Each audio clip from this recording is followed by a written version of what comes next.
Hello guys, আমি এখন কথা বলবো ডেটা টাইপ নিয়ে। So what is data type?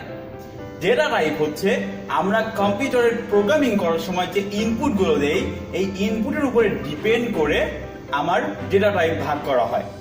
So data type কত ভাগে ভাগ করা হয় প্রোগ্রামিং সিতে? প্রোগ্রামিং সিতে মেজর 4টা ভাগে ভাগ করা হয়। একটা হচ্ছে character, integer, float and double. এই 4টা ভাগে আমার ডেটা টাইপ গুলো ভাগ করা হয়। সো ফার্স্টে আসি, হোয়াট ইজ ক্যারেক্টার? ক্যারেক্টার হচ্ছে আমরা ইনপুট দেওয়ার সময় ABCD এই আকারে যে ইনপুট গুলো দেই, আই মিন টোটাল ক্যারেক্টার গুলোকে আমরা ক্যারেক্টার ডেটা টাইপ হিসেবে বলে থাকি। এরপরে আসবে ইন্টিজার। ইন্টিজার কি জিনিস?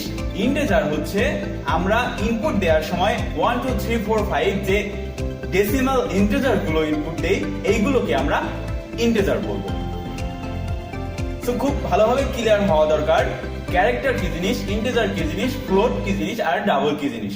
সো ক্যারেক্টার হচ্ছে ABC, ইন্টিজার হচ্ছে 1 2 3 4 5, এরপরে আছে ফ্লোট এন্ড ডাবল। ফ্লোট হচ্ছে দশমিক সংখ্যা। দশমিক সংখ্যা 1.2, 2.3, 5.6 এই টাইপের যত দশমিক সংখ্যা আছে, দশমিক সংখ্যাগুলো এই ফ্লোটের আওতাভুক্ত। সো এখন আমাদের ফ্লোটের আওতাভুক্ত হচ্ছে দশমিক সংখ্যাগুলো। তো দশমিক সংখ্যা যদি অনেক বড় হয়, যেমন 2.3 4 5 6 7 8 9 10 এভাবে যদি 10টা থাকে দশমিকের পরে, তখন কি হবে? তখন ফ্লোট ডেটা টাইপটা আপনার ওখানে নিতে পারবে না। তো তার জন্য একটা ব্যবস্থা করা হয়েছে, সেটা হচ্ছে ডাবল। ডাবলে কি হবে? ডাবল আর ফ্লোটের মধ্যে পার্থক্যটা আমি বলি, তাহলে ক্লিয়ার হবে বিষয়টা। ডাবল আর ফ্লোটের মধ্যে পার্থক্য, ফ্লোট হচ্ছে 2 থেকে 3টা দশমিক সংখ্যা নিতে পারে, আর ডাবল হচ্ছে অনেকগুলো সংখ্যা নিতে পারে দশমিকের পরে। সো এই গেল আমার 4টা ডেটা টাইপের বর্ণনা। তো এই জিনিসগুলো আপনাকে খুব সুন্দরভাবে মনে রাখতে হবে, যেটা হচ্ছে ক্যারেক্টার কি, ইন্টিজার কি, ফ্লোট কি এন্ড ডাবল কি। কারণ নেক্সটে যখন আমি প্রোগ্রামিং করতে যাব, প্রোগ্রামিং এর ক্ষেত্রে আমার এই ক্যারেক্টার গুলো বা ইন্টিজার গুলো বা ফ্লোট গুলো বা ডাবল গুলো আমার খুবই দরকার হবে। তো এরপরে দেখব ক্যারেক্টার, ইন্টিজার, ফ্লোট এবং ডাবল এই 4টা ডেটা টাইপ আমরা কিভাবে ইনপুট নিতে পারি। ইনপুট নেওয়ার ক্ষেত্রে আমার কিছু স্পেসিফায়ার আছে। সেটা কি জিনিস? ক্যারেক্টার ইনপুট নেওয়ার ক্ষেত্রে আমরা %C দেব ইনপুট নেওয়ার ক্ষেত্রে এবং আউটপুট দেওয়ার ক্ষেত্রে। ইন্টিজারের ক্ষেত্রে কি করব? %D নেব।